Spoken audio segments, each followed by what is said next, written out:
ಇದೇಗೆ ಸಾಧ್ಯ? Bhuvaneshwari.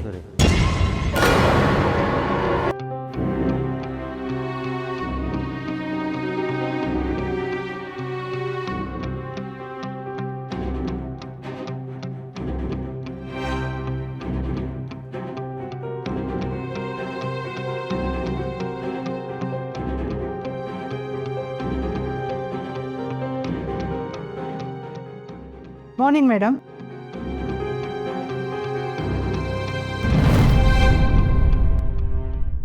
Madam, doctor Karna ಅವರು 105 ಕೋಟಿ ಸಾಲನ ಕ್ಲಿಯರ್ ಮಾಡಿದ್ದಾರೆ.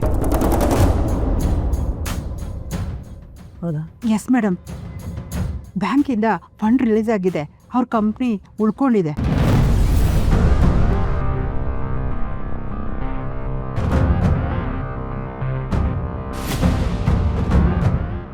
ನೋ ನೋ, ಹೀಗಾಗಬಾರ್ದಾಗಿತ್ತು ಮೇಡಮ್. ಆದರೆ ಒಂದೇ ಒಂದು ಸಿಗ್ನೇಚರ್ ಹಾಕಿ ಆ ವಶಿಷ್ಠ ಕುಟುಂಬ ಇದನ್ನೆಲ್ಲ ಉಳಿಸ್ಕೊಳ್ಳೋದಕ್ಕಲ್ಲ ನಾನು ಇಷ್ಟು ವರ್ಷ ಸಾಮ್ರಾಜ್ಯ ಕಟ್ಟಿದ್ದು. ಅವರು ನರಳಬೇಕು, ಒದ್ದಾಡಬೇಕು, ನನ್ನ ಎದುರಿಗೆ ಭಿಕ್ಷೆ ಬೇಟ ನಿಲ್ಲಬೇಕು.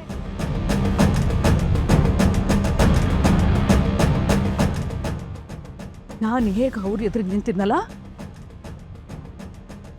ಹಾಗೆ. ಕ್ಷಮಿಸಿ ಮೇಡಮ್, ನಿಮ್ಮ ಜೊತೆ ಇಷ್ಟು ವರ್ಷ ಕೆಲಸ ಮಾಡಿದ್ದೀನಿ.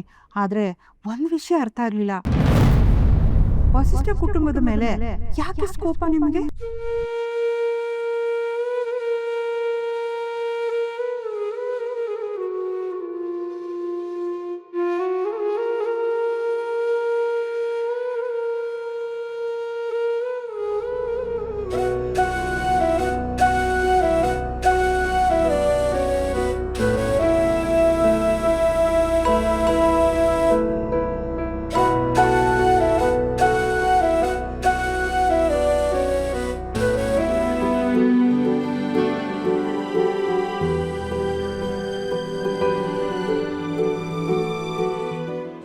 ಈ ಹುಡುಗಿ ಯಾರು ಗೊತ್ತಾ?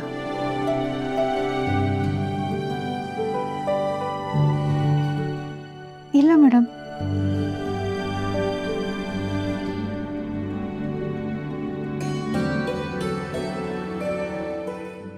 ಇವಳು ಸೀತಾ.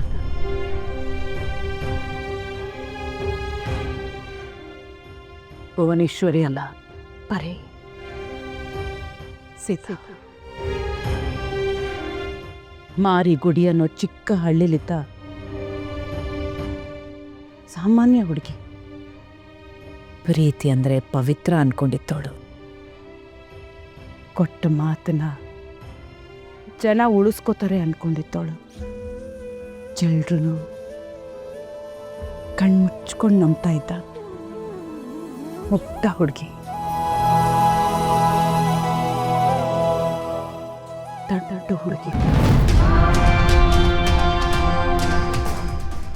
30 ವರ್ಷದ ಹಿಂದೆ ಈ ಸೀತಾ ಸತ್ತೋದ್ಲು.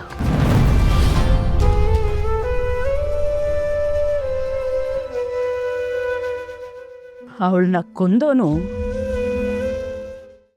ಆಯುಧನೇ ಹಿಡ್ದಿರ್ಲಿಲ್ಲ. ಅವನ ಹೆಸರು ರಮೇಶ್ ವಶಿಷ್ಠ. ಅವರಿಂದಾಗಿ ಎಲ್ಲ ಕಳ್ಕೊಂಡೆ. ನನ್ನ ಭವಿಷ್ಯ, ನನ್ನ ಕನಸು, ನನ್ನ ಸಂಸಾರ, ಕೊನೆಗೆ ನನ್ನ ಮಗು.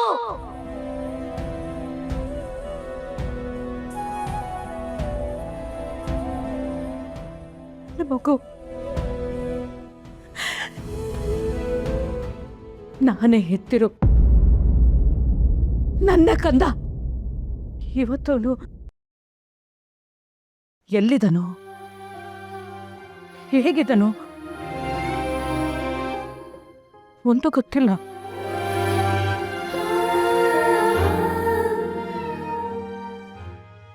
ಗೊತ್ತಿಲ್ಲ. ಅವನಿಗೆ ನನ್ನ ನೆನಪಿದ್ದೀನ? ಪ್ರತಿ ವರ್ಷ ಅವನು ಹುಟ್ಟುಹಬ್ಬ ಬಂದಾಗ ನಾ ಹುಟ್ಟಿದ ಕಾರಣ ಯಾರು ಅಂತ ಯೋಚನೆ ಮಾಡ್ತಾನ? ಅಮ್ಮ ನನ್ನ ಬಿಟ್ಟಾದ್ಮೇಲೆ ನನ್ನ ಹುಡ್ಕಾಡಿರ್ಬೋದು ಅಂತ ಹೇಳ್ತೀರಾ? ಅಥವಾ ಹೆತ್ತಾಯಿ ನನ್ನ ಬೀದಿಗೆ ತಳ್ಬಿಟ್ಲು ಅಂತ ಶಾಪ ಹಾಕ್ತಾನ? ಏನೂ ಗೊತ್ತಿಲ್ಲ ನನಗೆ, ಏನು ಗೊತ್ತಿಲ್ಲ ನನಗೆ.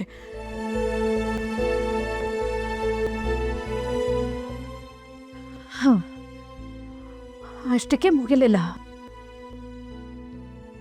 ನನ್ನ ಮಗು ನನ್ನಿಂದ ದೂರ ಆದ್ಮೇಲೆ ಕತ್ಲಗ್ ಜಾರೋದೆ. ಕೋಮ. 15 ವರ್ಷ ಕೋಮದಲ್ಲಿದ್ದೆ. ಆ ನರ್ಕ ಹೇಗಿರುತ್ತೆ ಗೊತ್ತಾ? ನಾ ಕಣ್ಣು ಮುಚ್ಚಿದಾಗ ಜಗತ್ತು ಒಂದ್ ರೀತಿ ಇತ್ತು, ಕಣ್ಣು ತೆಗೆದಾಗ ಎಲ್ಲ ಬದಲಾಗಿತ್ತು. ಜನ ಅವ್ರ ಪಾಡಿಗೋರ್ ಮುಂದೆ ಹೊಟ್ಟೋಗಿದ್ರು. ಅವ್ರಿಗೆ ಹೊಸ ಜೀವನ ಶುರು ಆಗಿತ್ತು. ಆದ್ರೆ ನನ್ನ ಬದುಕು ಹೂತೋಗಿತ್ತು, ಉಸಿರಾಡೋ ಶವ ಆಗಿತ್ತು.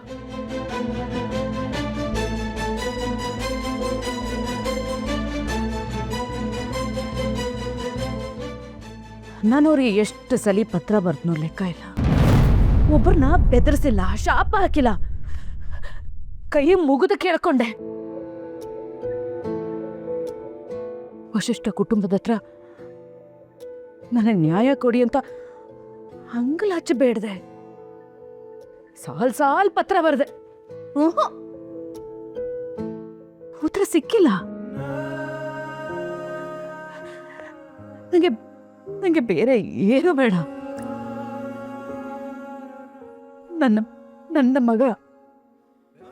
ನನ್ನ ಮಗ ಎಲ್ಲಿದ್ದಾನೆ ಹೇಳಿ ಸಾಕು ಅಂದೆ. ಅದಕ್ಕಾದ್ರೂ ಅವ್ರು ಉತ್ತರ ಕೊಡ್ಬೋದು ಅಂತ ತುಂಬಾ ಕಾದ್ಕೋತೆ.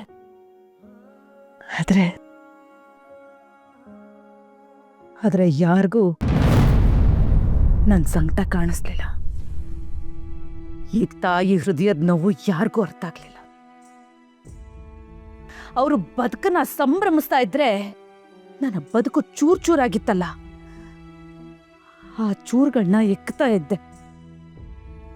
ಅವರು ಸಂಸಾರ ಕಟ್ಕೋತಾ ಇದ್ರೆ ನಾನು ನನ್ನ ಮಗುಗೋಸ್ಕರ ಬೀದಿ ಹುಡುಕ್ತಾ ಇದ್ದೆ. ಅವರೆಲ್ಲರೂ ನೆಮ್ಮದಿಯಾಗಿ ನಿದ್ದೆ ಮಾಡ್ತಾ ಇದ್ರೆ ನಾನು ಪ್ರತಿದಿನ ಪ್ರತಿ ಕ್ಷಣ ಸಾಯ್ತಾ ಇದ್ದೆ.